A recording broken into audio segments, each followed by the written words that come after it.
Hey guys, welcome back to video class. మనం unit 2 introductory వీడియోలో what are resources, capabilities ఏంటి, core competencies ఏంటి, total procedure ఏంటి to reach strategic competitiveness చూసాము. So in this video let us see the main important things, that is resources, capabilities and core competencies in internal analysis of a company. Okay, so ఒక company internal environmental అనాలిసిస్లో మనకి ముఖ్యమైనవి resources, capabilities and core competencies. So ఇవేంటి ఇండివిజువల్గా ఒక్కొక్కటి చూద్దాం. Okay, so organisations formulate strategies based on corporate strengths and weaknesses. So మన కంపెనీకి ఉన్న స్ట్రెంగ్త్స్, వీక్నెసెస్ని బట్టి మనం స్ట్రాటజీస్ అనేవి ఫార్ములేట్ చేసుకుంటాం.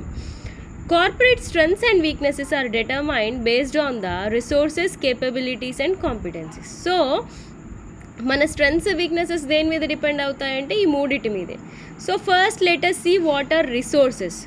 రిసోర్సెస్ జనరలైజ్డ్ డెఫినేషన్ నేనేం చెప్పాను, 4Ms.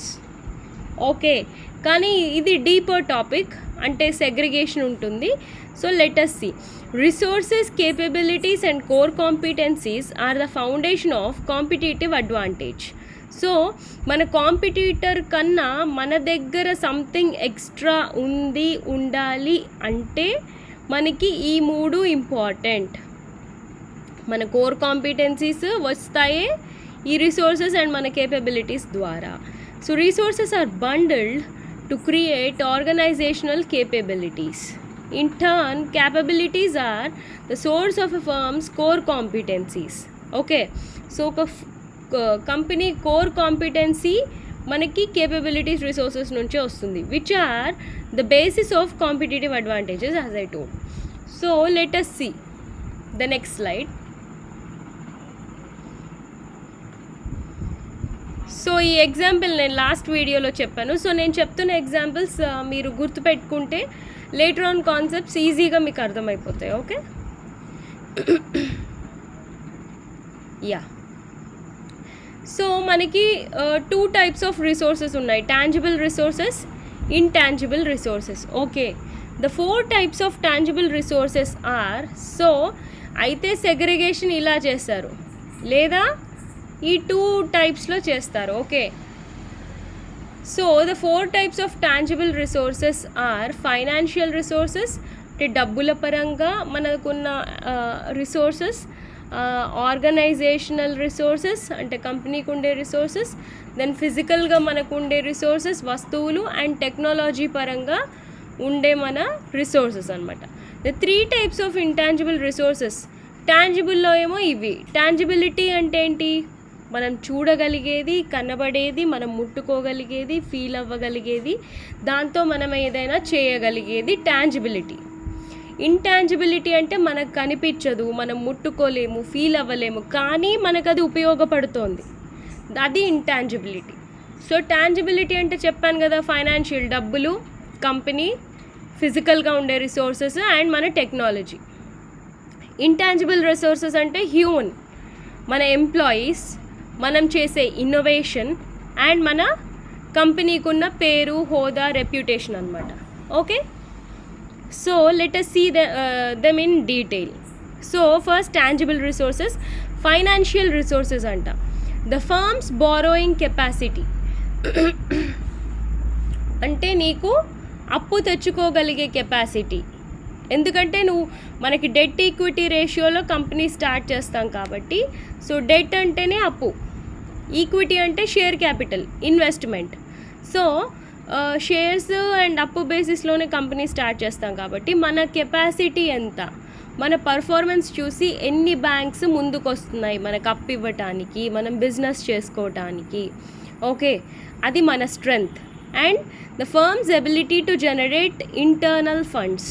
ఇంటర్నల్ ఫండ్స్ అంటే ఆల్రెడీ రన్నింగ్ బిజినెస్ నుంచి మనకి వస్తున్న రిటర్న్స్, వస్తున్న ప్రాఫిట్స్. సో ఇది ఫైనాన్షియల్గా ఒక కంపెనీకి ఉండే strength. Okay, resource. Then next organisational resources, అంటే కంపెనీ ద్వారా ఉండే టాంజిబుల్ రిసోర్సెస్ ఏంటి. the firm's formal reporting structure and its formal planning, controlling and coordinating systems. అంటే నీ కంపెనీ ఏ విధంగా పనిచేస్తోంది, నీ కంపెనీలో మేనేజ్మెంట్ ఎంతమంది ఉన్నారు, ఎంప్లాయీస్ ఎంతమంది ఉన్నారు, దెన్ బోర్డ్ ఆఫ్ డైరెక్టర్స్ ఎలా ఉన్నారు, ఎవరెవరికి ఏ ఎంప్లాయీ ఏ మేనేజర్కి రిపోర్ట్ చేస్తున్నాడు, ఒక మేనేజర్ ఎంతమంది ఎంప్లాయీస్ని టేక్ కేర్ చేస్తున్నారు, నీది టాల్ ఆర్గనైజేషనల్ స్ట్రక్చరా, ఫ్లాట్ ఆర్గనైజేషనల్ స్ట్రక్చరా, ఓకే, మ్యాట్రిక్స్ ఆర్గనైజేషనల్ స్ట్రక్చరా, అంటే నీది గ్లోబల్ కంపెనీయా, ఓన్లీ డొమెస్టిక్ కంపెనీయా, లేదా చిన్న కంపెనీయా. సో దాన్ని బట్టి నీకు నీ గోల్ అనేది డిసైడ్ అవుతుంది కదా. సో ఇంటర్నల్గా నీది ఎంత బాగా నువ్వు ఆర్గనైజ్ చేసుకోగలిగితే అంత బాగా నువ్వు నీ స్ట్రాటజీని ఇంప్లిమెంట్ చేయగలుగుతావు. క్లారిటీ ఉండాలి, అంటే నువ్వు చేసే బిజినెస్లో నీ కంపెనీ పార్టిసిపేషన్ ఎలా ఉంది అనేది, నీ ప్రాసెస్ ఏంటి అనేది నీకు క్లారిటీ ఉండాలి. క్లారిటీ ఉన్నప్పుడు మనకి గోల్ క్లారిటీ ఉంది. ఇప్పుడు మీకు ఎగ్జామ్స్ ఉన్నాయి, ఏ సబ్జెక్ట్ ఫస్ట్ చదవాలి, ఏ సబ్జెక్ట్ సెకండ్ చదవాలి, ఓవరాల్గా అన్ని సబ్జెక్ట్స్ పోర్షన్ ఎట్లా కంప్లీట్ చేయాలి, అదే మీ ప్రాసెస్. మీకు అందులో క్లారిటీ ఉంటే బాగా స్కోర్ చేయగలుగుతారు ఎగ్జామ్లో. ఓకే, సో కంపెనీ కూడా అలాగే. సో ఇది ఒక strength and resource. Then next physical resources. Physical resources అంటే sophistication and location of a firm's plant and equipment. Okay, so మన కంపెనీ ఎక్కడ మనం సెటప్ ప్లాన్ చేసుకుంటున్నాము, మన ఇన్ఫ్రాస్ట్రక్చర్ ఎంత బాగుంది, దాంట్లో ఎంత ఇన్వెస్ట్ చేసాము, ఎంత సాఫిస్టికేటెడ్ మెషినరీ మన దగ్గర ఉంది, మెటీరియల్ మన దగ్గర ఉంది, ఎక్విప్మెంట్ ఉంది. ఓకే, అండ్ మనకి రా మెటీరియల్స్ ఎంత పుష్కలంగా లభిస్తున్నాయి, ఎంత బాగా అవైలబుల్ ఉన్నాయి. ఓకే, సో ఇది కూడా స్ట్రెంతే కదా. కాంపిటీషన్ చాలా ఉంది బయట, నీతో పాటు నీ కాంపిటీటర్స్ ఉన్నారు. మరి నీ వెండర్, నీ సప్లయర్ నీకు ఇస్తాడా, నీ కాంపిటీటర్కి ఇస్తాడా రా మెటీరియల్? నీకు ఆల్రెడీ ఆర్డర్స్ ఉన్నాయి బయట. సో ఆర్డర్స్ని నువ్వు తీసుకున్నావు, పేమెంట్ కూడా తీసుకున్నావు, మరి వాళ్ళ కస్టమర్స్కి సాటిస్ఫై చేయాలి కదా నువ్వు. సో నువ్వు ఎంత ఫాస్ట్గా ఎంత బాగా నీ కాంపిటీటర్ కన్నా నువ్వు సాటిస్ఫై చేయగలుగుతావు అంటే నీకు ఈ availability of raw materials and ఈ సాఫిస్టికేటెడ్ ఇన్ఫ్రాస్ట్రక్చర్ బేస్డే ఉంటుంది. కాబట్టి ఇది కూడా మనకి ఒక resource as well as strength బాగా ఉంటాయి. Okay, then next technological resources. Stock of technology such as patents, trademarks, copyrights, trade secrets, softwares, okay, automated machinery. Okay, so ఇవన్నీ వస్తాయి మనకి. నీ దగ్గర ఏదైనా ఎక్స్క్లూజివ్ కొత్త టెక్నాలజీ నీ కంపెనీ కొత్త కనిపెట్టిందా, ఇన్నోవేట్ చేసిందా, దానికి నువ్వు పేటెంట్ తీసుకుంటే, ఇందాక నేను శాంసంగ్ స్టైలస్ వాళ్ళ పేటెంట్ గురించి చెప్పాను. ఓకే, సో స్టైలస్ పెన్ మీద వాళ్ళు అందులో కెమెరా పెట్టిన ఫీచర్ మీద పేటెంట్ తీసేసుకున్నారు. సో ఇంకే కాంపిటీటర్ అది తయారు చేయలేరు. ఓకే, అండ్ నీ ట్రేడ్ మార్క్ అంటే నీ కంపెనీ లోగో. ఓకే, దెన్ నీ ట్రేడ్ సీక్రెట్స్ అంటే లైక్ ఇప్పుడు కోకోకోలా ఫార్ములా ఉంది, no one knows, it's a secret. Zandu balm formula ఉంది, no one knows, it's a secret. Okay, Amrutanjan formula ఉంది, no one knows, it's a secret. Okay, so అది నీ trade secret. And నీ copy rights, నువ్వు చేసే product పైన, నువ్వు చేసే ప్రాజెక్ట్స్ పైన నీకు కాపీ రైట్స్ ఉన్నాయా లేదా, ఎంత నీకు కాపీ రైట్స్ ఇవన్నీ సెక్యూర్డ్గా ఉంటే, మంచి సాఫిస్టికేటెడ్ టెక్నాలజీ నీ దగ్గర ఉంటే నీకు అంత స్ట్రెంగ్త్, అంత మంచి రిసోర్స్ నీ దగ్గర ఉన్నట్టు. సో నీకు స్ట్రెంగ్త్ బాగుంటే ఆబ్వియస్లీ కోర్ కాంపిటెన్సీ డెవలప్ అవుతుంది. కోర్ కాంపిటెన్సీ డెవలప్ అయితే కాంపిటేటివ్ అడ్వాంటేజ్ డెవలప్ అవుతుంది. కాంపిటేటివ్ అడ్వాంటేజ్ డెవలప్ అయితే ఆటోమేటిక్గా నీకు స్ట్రాటజిక్ కాంపిటేటివ్నెస్ ఉంటుంది. Okay, so this is all about tangible resources. Now let us see intangible resources. So intangible రిసోర్సెస్లో ఏమేమి ఉన్నాయి? ఈ 3 ఉన్నాయి. హ్యూమన్ రిసోర్సెస్ అంటే మన కంపెనీ ఎంప్లాయీస్ వాళ్ళ స్కిల్ సెట్. ఓకే, వాళ్ళకు ఉండే నాలెడ్జ్ కానీ, వాళ్ళు మన కంపెనీ పైన పెట్టుకున్న ట్రస్ట్, నమ్మకం కానీ, వాళ్ళకుండే మేనేజీరియల్ కేపబిలిటీస్ కానీ, ఓకే, కంపెనీలో వాళ్ళు చేసే రొటీన్ వర్క్ కానీ, what ever it is, the way they are putting their efforts into our business is our asset, our resource. Okay, it helps us, yes or no? So అది మన asset, మన resource as well as మన strength. కానీ మనం వాళ్ళ knowledge చూడగలమా, వాళ్ళ నమ్మకాన్ని చూడగలమా? చూడలేం. కాబట్టి అవన్నీ ఇంటాంజిబుల్ అనమాట. ఇవేవి మనకు కనపడవు కానీ మనకి బెనిఫిట్ ఇస్తాయి, అందుకే ఇంటాంజిబుల్. ఇన్నోవేషన్, మన దగ్గర ఉండే స్పెషల్ ఐడియాస్, ఓకే, మన దగ్గర ఉన్న the best research and development team కానీ, సైంటిఫిక్ కేపబిలిటీస్ కానీ, ఓకే, మన కెపాసిటీ టు ఇన్నోవేట్ కానీ, అంటే మీరు ఎక్కువ మనీ మీ కంపెనీ ఇన్వెస్ట్ చేసి కొత్త ప్రాజెక్ట్ ఏదైనా డెవలప్ చేయిస్తున్నారా, రీసెర్చ్ అండ్ డెవలప్మెంట్ కింద ఉందా ఏదైనా, ఓకే.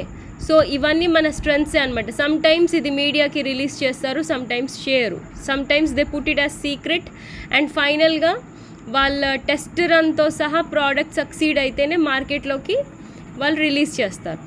ఓకే, సో ఇది కూడా మనకి resource as well as strength. The next reputational resources, అంటే మనకున్న పేరు, మనకున్న గుడ్ విల్. ఓకే, సో అది కూడా మనకు కనిపించదు కానీ మనకు బెనిఫిట్ చేస్తూనే ఉంటుంది. ఓకే, అంతే కదా, ఈ రెప్యుటేషన్ని చూస్తే కదా కస్టమర్స్ మన దగ్గరకు వచ్చేది. So it definitely helps. So reputation with customers mind సెట్లో ఉన్న మన పేరు, ఓకే, దెన్ మన బ్రాండ్కు ఉన్న వాల్యూ, మన brand name, then perception of product quality, durability and reliability. So మన ప్రోడక్ట్ క్వాలిటీ, డ్యూరబిలిటీ, రిలయబిలిటీ గురించి మన కస్టమర్స్ ఏమనుకుంటున్నారు. Okay, then reputation with suppliers. So suppliers దగ్గర కూడా మనకి రెప్యుటేషన్ ఉంటేనే కదా నీ కాంపిటీటర్కి టెండర్ ఇవ్వకుండా నీకు టెండర్ ఇస్తాడు. సో వాళ్ళ దగ్గర కూడా మనకి ఒక మినిమం ఇమేజ్ మెయింటైన్ అవ్వాలి. సప్లయర్స్ దగ్గర ఎప్పుడు మెయింటైన్ అవుతుంది? వాళ్ళ దగ్గర నుంచి స్టాక్ తీసుకున్నప్పుడు టైమ్లీగా వాళ్ళకి మనం పేమెంట్ చేస్తేనే మనకు ఆ ఇమేజ్ మెయింటైన్ అవుతుంది. Then next for efficient, effective, supportive and mutually beneficial interactions and relationships. ఇది ఎవరితోనైనా కానీ, నీ కంప్లీట్ ప్రతి స్టేక్ హోల్డర్తో, అంటే నీ బోర్డ్ ఆఫ్ డైరెక్టర్స్తో కానీ, నీ షేర్ హోల్డర్స్తో కానీ, ఓకే, నీ డిబెంచర్ హోల్డర్స్తో కానీ, నీ మేనేజ్మెంట్తో కానీ, నీ ఎంప్లాయీస్తో కానీ, ఓకే, నీ ఏమంటారు కాంపిటీటర్స్తో కానీ, sorry not with your competitors, నీ కస్టమర్స్తో కానీ, ఓకే, దెన్ నీ సప్లయర్స్తో కానీ, నీ వెండర్స్తో కానీ, నీ డిస్ట్రిబ్యూటర్స్తో కానీ, వాళ్ళందరితో నువ్వు మెయింటైన్ చేసే very good interaction, very good relationship నీకు పేరు తీసుకొస్తుంది, నీకు రెప్యుటేషన్ తీసుకొస్తుంది. ఓకే, సో ఇవి కూడా మనకి కోర్ కాంపిటెన్సీసే, మనలో ఉండే స్ట్రెంగ్తే, వేర్ ఇదే మనకి కాంపిటేటివ్ అడ్వాంటేజ్ ఇస్తుంది. నెస్లే కంపెనీ నుంచి మ్యాగీ అంత సఫర్ అయినా కూడా మళ్ళీ ఎలా నిలదొక్కుకోగలిగింది? కాంపిటీషన్ ఉందా లేదా? ఐటీసీ వాళ్ళ నుంచి ఉంది, సన్ఫీస్ట్ బ్రాండ్ ద్వారా, yes or no? Yippee brand నుంచి ఉంది. స్టిల్ దో మ్యాగీ అప్పుడు వాళ్ళ మెటీరియల్లో లెడ్ కంటెంట్ ఉంది, అది ఇది అనేసి ఇష్యూ వచ్చింది. అండ్ అది నిజమే కూడా. కానీ వాళ్ళ ఈ రెప్యుటేషన్ అనేది ఎఫెక్ట్ అయింది అప్పుడు. కానీ దాన్ని ఎలా హ్యాండిల్ చేశారు? They openly accepted it, yes or no? Accepted it and now different variants of the same product వాళ్ళు రిలీజ్ చేశారు. అంటే ఆటాతో మ్యానుఫ్యాక్చర్ చేయడం, మైదాతో చేయకుండా. అంటే కొంచెం ఒక హెల్త్ అనే కాన్సెప్ట్ని మ్యాగీ ప్రొడక్షన్లోకి ఇంటగ్రేట్ చేశారు. ఆటా నూడిల్స్ అని, ఓకే, హెల్దీ టు కన్జ్యూమ్ అని. సో అలా వాళ్ళ రెప్యుటేషన్ని మళ్ళీ నిలబెట్టుకున్నారు. సో దానివల్ల మళ్ళీ కాంపిటేటివ్ అడ్వాంటేజ్ మెయింటైన్ అయిందా లేదా? ఐటీసీ వాళ్ళకి మార్కెట్ షేర్ పోకుండా. సో అలా అన్నమాట. ఓకే, సో ఇక్కడ కూడా అదే చెప్పారు, what I just explained here. Okay,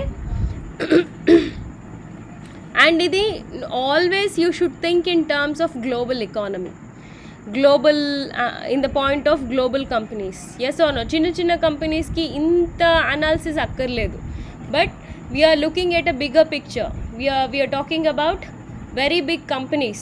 Okay, we are talking about multinationals. Okay, global companies.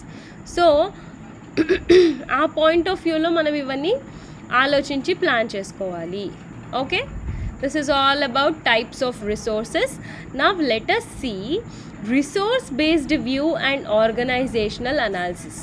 Okay, ఒక కంపెనీని రిసోర్స్ బేసిస్లో గనక మనం చూస్తే ఎలా ఉంటుంది అండ్ దాని ఆర్గనైజేషనల్ అనాలిసిస్ మనం చూద్దాం. Okay, yeah yeah so this is the complete resource based view of a company. Okay, so అందులో ఇందాక మనం ఎక్స్ప్లెయిన్ చేసుకున్న టాంజిబుల్ రిసోర్సెస్, ఇంటాంజిబుల్ రిసోర్సెస్ ఉన్నాయి. Okay, so tangible resources examples ఏమేమి ఉన్నాయి? Land, buildings, machinery, equipment, capital, as we discussed. కనిపించేవి, మనం feel అవ్వగలిగేవి. Okay, అవి. దెన్ ఇంటాంజిబుల్ ఏంటి? Brand reputation, trade marks, intellectual property, ఇవన్నీ ఇంటాంజిబుల్ రిసోర్సెస్. ఓకే, సో ఇవి మనం ఫీల్ అవ్వలేము, చూడలేము, కానీ మనకు హెల్ప్ చేస్తాయి. సో వీటితో పాటుగా మన corporate capability to exploit it's resources. Maybe మనకి చాలా కేపబిలిటీ ఉంది ఈ రిసోర్సెస్ బేసిస్లో, కానీ మనం ఎక్స్ప్లాయిట్ చేయలేకపోతున్నాం, అంటే వాటిని ప్రాపర్గా యూస్ చేసుకోలేకపోతున్నాం. ఎంప్లాయీస్ ఉన్నారు విత్ వెరీ గుడ్ నాలెడ్జ్, కానీ వాళ్ళు వర్క్ చేయగలిగే ప్రాజెక్టే మీ దగ్గర లేదనుకోండి. అలా ప్రాజెక్టే లేనప్పుడు ఎలా టేక్ కేర్ చేస్తారు? వాళ్ళ నాలెడ్జ్ని ఎలా మీరు వాడుకలో పెడతారు? So it's impossible. Yes or no? It's impossible. కాబట్టి మీరు వాళ్ళ కేపబిలిటీని ట్యాప్ చేయలేరు, ఎక్స్ప్లాయిట్ చేయలేరు. So you should also have that ability to exploit your resources. Okay, రిసోర్సెస్ని ఎక్స్ప్లాయిట్ చేయగలిగే నాలెడ్జ్ కూడా ఉండాలి. సో ఏమంటారు, మీరు ప్లాన్ చేసిన రిసోర్సెస్, మీ దగ్గర ఉన్న రిసోర్సెస్ అండ్ వాటి capability, it can be heterogeneous or immobile. It should be heterogeneous, అంటే వేరువేరుగా, డిఫరెంట్గా. ఇమ్మొబైల్ అంటే కదలలేకుండా. So let us see an example for heterogeneous resources. Like Apple company undi, Samsung company undi, Samsung Electronics and Apple company. So both are competitors. They operate in the same industry, but they achieve different organizational performance. Yes or no?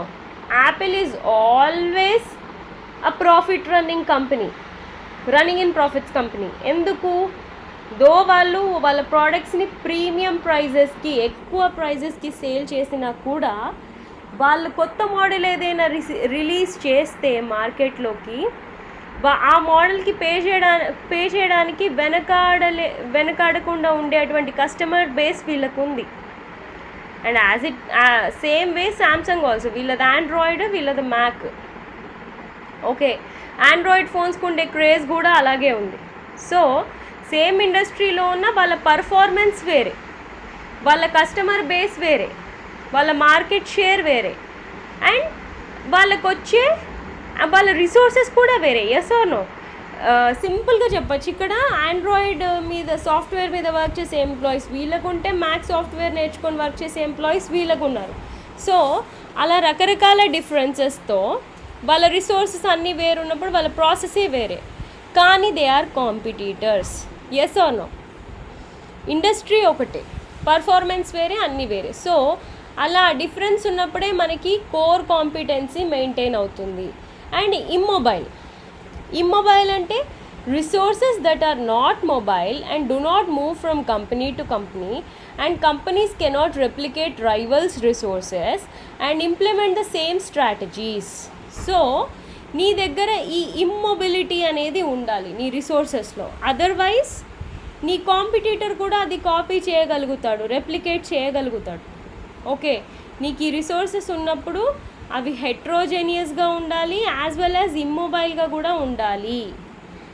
Like నీ brand equity కానీ, okay, ఇమ్మొబైల్గా ఉంటాయి డెఫినెట్గా. ఎందుకంటే నీ brand equity, నువ్వు చేసే process, నువ్వు వాడే నాలెడ్జ్, నీ ఇంటలెక్చువల్ ప్రాపర్టీ కానీ, ఓకే, అంటే నీ ట్రేడ్ మార్క్స్, నీ కాపీ రైట్స్, ఇవన్నీ వేరే వాళ్ళు ఎలాగో యూజ్ చేయలేరు. సో నీ రిసోర్సెస్ ఇలా ఉంటాయి. అండ్ అవి విఆర్ఐఓ రిసోర్సెస్ అయ్యి ఉండాలి. విఆర్ఐఓ ఫ్రేమ్వర్క్ అంటే ఏంటి? Value, rareness, imitability and organisation. So value అంటే ఏంటి? Does it provide competitive advantage? నీ ప్రోడక్ట్, నీ రిసోర్సెస్ అన్నీ నీ కాంపిటేటివ్ అడ్వాంటేజ్ ఇస్తున్నాయా? ఎస్. నీ does other competitors process it? నీ దగ్గర ఉన్న రిసోర్సెసే నీ కాంపిటీటర్స్ దగ్గర కూడా ఉన్నాయా? It can be yes or it can be no. Imitability, is it costly for others to imitate? అంటే ఈ బిజినెస్ ప్రాసెస్ని వేరే వాళ్ళు కాపీ కొట్టడానికి అది costly ప్రాసెసా? Yes or no. Then ఈ organisation, is the firm organised to exploit the resources? So నీకున్న ఈ రిసోర్సెస్ అన్నిటినీ నువ్వు బాగా ఎక్స్ప్లాయిట్ అంటే యూజ్ చేస్తున్నావా లేదా? Yes or no. సో ఇవన్నిటికీ నీకు దగ్గర ప్రాపర్ ఆన్సర్ ఉంటే, నీది రేర్ ప్రోడక్ట్ అయ్యి ఉంటే, ఇమిటేట్ చేయడానికి కాస్ట్లీ ప్రోడక్ట్ అయ్యి ఉంటే, నీకు డెఫినెట్గా నీ ప్రోడక్ట్ వాల్యూ ఎక్కువ ఉంటుంది. అండ్ నువ్వు రిసోర్సెస్ని బాగా వాడివి అవుతావు. దానివల్ల నీకు కాంపిటేటివ్ అడ్వాంటేజ్ అనేది వస్తుంది. ఓకే, నేను యాజ్ ఐ ఎక్స్ప్లెయిన్డ్. సో ఓవరాల్గా మనకు కావాల్సింది ఇదే. మనం ఎన్ని విధాలుగా ఒక టాపిక్ని ఎక్స్ప్లెయిన్ చేసుకున్నా మనకు కావాల్సింది ఇదే అన్నమాట. ఓకే, సో ఇక్కడ చూడండి, అదే ఉంది ఇక్కడ. డిస్టింక్టివ్ కాంపిటెన్సీ ఉంటుంది అంటే నీ దగ్గర ఉన్నది నీ కాంపిటీటర్ దగ్గర లేనిది. ఓకే, దెన్ నీ కోర్ కాంపిటెన్సీ. ఇప్పుడు మైక్రోసాఫ్ట్ 3 చూద్దాం మనం. ఏమంటారు, నోకియా వాళ్ళది. నోకియా ఇప్పుడు మైక్రోసాఫ్ట్ పర్చేస్ చేసేసింది షేర్స్ అన్ని. సో వాళ్ళు ఇంతకుముందు సింబియోసిస్ ఉండే వాళ్ళ ఓఎస్, ఆపరేటింగ్ సిస్టమ్, నోకియా ఫోన్లో వాడేది. ఇప్పుడు వాళ్ళు వాడుతోంది Microsoft Windows. Okay, mobile version Windows వాడుతున్నారు. అండ్ శాంసంగ్ వాళ్ళు ఆండ్రాయిడ్ వాడుతున్నారు ఓఎస్. అండ్ యాపిల్ వాళ్ళు మ్యాక్ వాడుతున్నారు. సో ఒకటే ఇండస్ట్రీయా కాదా వీళ్ళది? ఇండస్ట్రీ ఒకటే, మొబైల్ ఫోన్స్. ఓకే, కానీ డిస్టింక్టివ్ కాంపిటెన్సీ ఉందా లేదా? 3 డిఫరెంట్ టెక్నాలజీస్. ఓకే, సో అవే వాళ్ళ కోర్ కాంపిటెన్సీస్. ఈ 2 చక్రాలు రన్ అయితే ఆబ్వియస్గా కాంపిటెన్సీ అనేది ఉంటుంది. పెద్ద చక్రం అనేది అది ఆటోమేటిక్గా రన్ అవుతుంది. You can also see exams like Facebook, Instagram and Google Plus. 3 social నెట్వర్క్సే. Okay, and LinkedIn also, you can include LinkedIn here. So Facebook way of social networking వేరే. ఇందులో పేజెస్ ఉంటాయి, గ్రూప్స్ ఉంటాయి, మెసెంజర్ అంటే chatting ఉంటుంది, పోస్ట్లు చేయొచ్చు, videos పెట్టచ్చు, ప్రొఫైల్ పిక్స్ మార్చుకోవచ్చు, ఓకే, ఫొటోస్ అప్లోడ్ చేయొచ్చు, వీడియోస్ అప్లోడ్ చేయొచ్చు. It's a different platform. Instagram is also a social networking website, కానీ it's again a different platform. ఇక్కడేంటి, మనం most of the information photos and videos అంటే matter text రూపంలో కాకుండా ఎక్కువగా ఫొటోస్, వీడియోస్ రూపంలో మనం కమ్యూనికేట్ చేసుకునే platform. Okay, and Google Plus is almost like Facebook, కానీ అంత సక్సీడ్ అవ్వలేదు యాజ్ ఫేస్బుక్. సో ఇక్కడ చూడండి, లింక్డ్ఇన్ అనేది నేను ఇక్కడ యాడ్ చేయలేదు, you better add it. Okay, so LinkedIn ఏంటి? LinkedIn is a professional social networking website. Okay, so professional social networking website అయినప్పుడు అక్కడ మీరు ఏం చేస్తున్నారు? లింక్డ్ఇన్లో you get connected to people same like Facebook. కానీ ఇక్కడ you talk about jobs, you talk about careers, okay, you talk about education, okay, higher education and all. So professional network అనమాట ఇది. సో డిస్టింక్టివ్నెస్ ఉందా లేదా, difference ఉందా లేదా ఒకదానికి ఇంకోదానికి, ఆ డిఫరెన్స్ కనుక మీరు మెయింటైన్ చేయకపోతే, మీ కంపెనీ మెయింటైన్ చేయకపోతే, దెన్ ఈ దానివల్ల కోర్ కాంపిటెన్సీ తగ్గుతుంది. కోర్ కాంపిటెన్సీ వల్ల మెయిన్ కాంపిటెన్సీ అంటే నీ కాంపిటీటర్ని నువ్వు బీట్ చేయలేకపోతావు. గూగుల్ ప్లస్తో జరిగింది అదే. Okay, same Tata versus Toyota also. Toyota is a costly vehicle and the company is from Japan. Tata is an Indian company and economical vehicle. So every strategy vallade. Both are successful companies only. Tata is successful in automobiles and Toyota is also successful. Kani valla strategies vere. Villavi premium vehicles with high-end technology to develop chesina vehicles. Villa major theme enti to release economical vehicles into the market. వీళ్ళు కూడా foreign కంపెనీస్ని acquire చేశారు. Land Rover, Jaguar, Range Rover, okay, British కంపెనీస్ని. Still though వీళ్ళ model of working ఏంటి, to release economical vehicles. వీళ్ళ దగ్గర ఉన్న మోడల్స్ వీళ్ళ దగ్గర కూడా ఉంటాయి, కానీ at a very economical price, అంటే తక్కువ ధరకి అలాంటి మోడలే ఎస్యూవీస్తో సహా ప్రతిదీ ఉన్నాయి టాటాలో కూడా. Sport utility vehicles, sedans, okay, అన్నీ ఉన్నాయి, కానీ తక్కువ ధరలకి ఎకనామికల్గా. అంటే వీళ్ళ ఇంజన్స్ వేరే, వీళ్ళ ఇంజన్స్ వేరే. మీరు స్టడీ చేయండి, వాళ్ళ వెబ్సైట్స్ ఓపెన్ చేసి చూస్తే యూల్ అండర్స్టాండ్. ఓకే, సో అలా డిస్టింక్టివ్నెస్ మెయింటైన్ చేస్తున్నారా లేదా, దానివల్లే ఇవి వస్తాయి. సో ఏ కంపెనీ అయినా ఈ ఫ్రేమ్ వర్క్ ఫాలో అవ్వాల్సిందే. అవితేనే మనకి కాంపిటేటివ్ అడ్వాంటేజ్ వస్తుంది ఈ రిసోర్సెస్ని మేనేజ్ చేయటం వల్ల. Okay, so using resources to gain competitive advantage. Okay, so ఆ ప్రాసెస్ చెప్తున్నారు. మన రిసోర్సెస్ని వాడేసి మనం కాంపిటేటివ్ అడ్వాంటేజ్ ఎలా గెయిన్ చేయాలి అంటే, identify and classify resources in terms of strengths and weaknesses. So మనకున్న ఈ రిసోర్సెస్ని మన స్ట్రెంగ్త్స్ అండ్ వీక్నెసెస్ కింద ఫస్ట్ ఐడెంటిఫై చేసుకొని, combine the firm strengths into specific capabilities and core competencies. So స్ట్రెంగ్త్స్నేమో కేపబిలిటీస్, కోర్ కాంపిటెన్సీస్ కింద ఒక గ్రూప్ చేసి, appraise profit potential, or they any distinctive competencies. So నువ్వు ఈ గ్రూప్ చేసావు కదా, అవి ప్రాఫిట్ పొటెన్షియలా కాదా, సో డిస్టింక్టివ్నెస్ ఉందా లేదా, అంటే నీ కాంపిటీటర్ కన్నా సంథింగ్ ఎక్స్ట్రా నీ దగ్గర ఉందా లేదా, దాన్ని అప్రైజ్ చేయి, అంటే ఎవాల్యుయేట్ చేసుకో. చేశాక select the strategy that best exploits the firms capabilities and competencies relative to the external opportunities. Okay, so strategy మనం స్ట్రాటజీ ప్లాన్ చేసుకోవాలి. ఏంటి, దేనికి, మన కాంపిటెన్సీస్ని, మన కేపబిలిటీస్ని మనం యూస్ చేసుకొని మనం ఎక్స్టర్నల్ ఆపర్చునిటీస్ని గ్రాప్ చేసుకోవడానికి.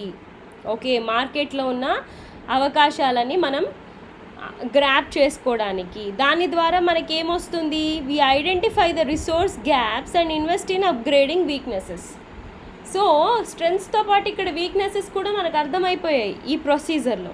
సో దానికి మనం గ్యాప్ అనాలిసిస్ చేసి ఆ వీక్నెసెస్ని రిమూవ్ చేయడానికి మనం ప్రయత్నం చేయాలి. Okay, so this is all about resource based view of a company or a firm. Okay,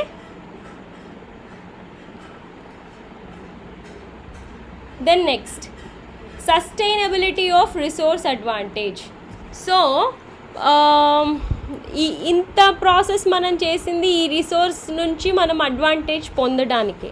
so మనకు అడ్వాంటేజ్ అంటూ వచ్చింది. ఇప్పుడు ఈ సక్సీడ్ అయిన కంపెనీస్కి అందరికీ అడ్వాంటేజ్ ఉంది, కానీ దాన్ని సస్టైన్ చేసుకోవడం ఎలా మరి, వచ్చిన అడ్వాంటేజ్ని అంటే మనతోనే అలా కొంతకాలం ఆ కోర్ కాంపిటెన్సీని నిలుపుకోవటం ఎలా. మన కాంపిటీటర్ మనకన్నా ముందుకు వెళ్ళకుండా. అంటే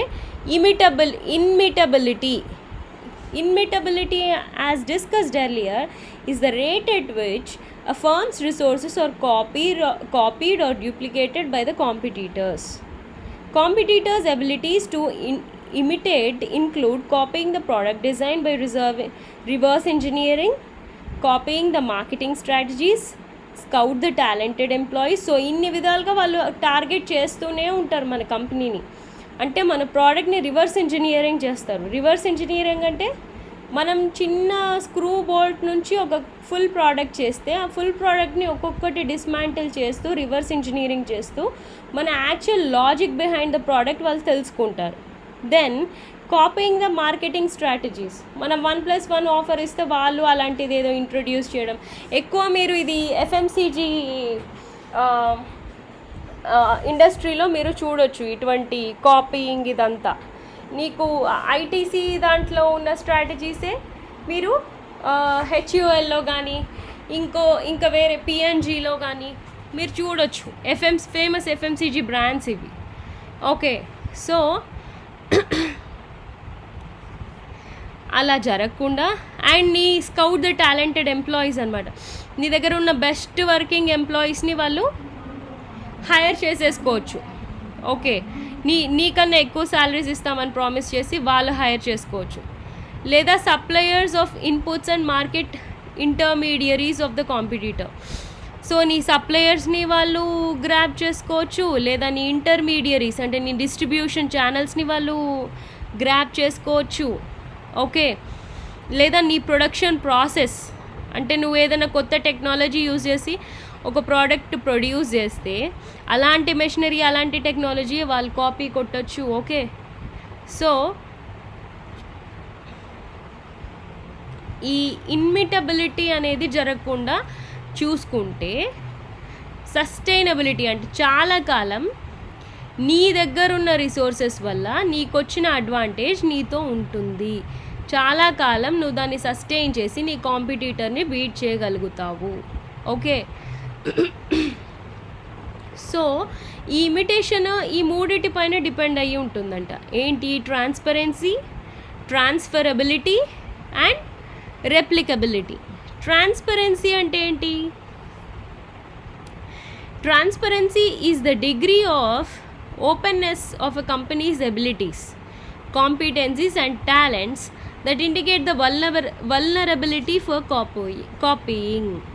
ఓకే, సో నువ్వు ఎంత ఓపెన్గా ఉన్నావు నీ దగ్గరున్న స్ట్రెంగ్త్ గురించి. స్ట్రెంగ్త్ ఉంది కదా అని బయటకు ప్రొజెక్ట్ చేసావనుకో అది కాపీ అయిపోతుంది. ఇప్పుడు కోకోకోలా ఫార్ములా ఇందాక చెప్పాను నేను, it is not at all transparent. ఎందుకంటే it's a very simple product. నువ్వు ఆ చిన్న ఫార్ములా చెప్పావా అసలు నువ్వు నిలదొక్కుకోలేవు. It's a trade secret.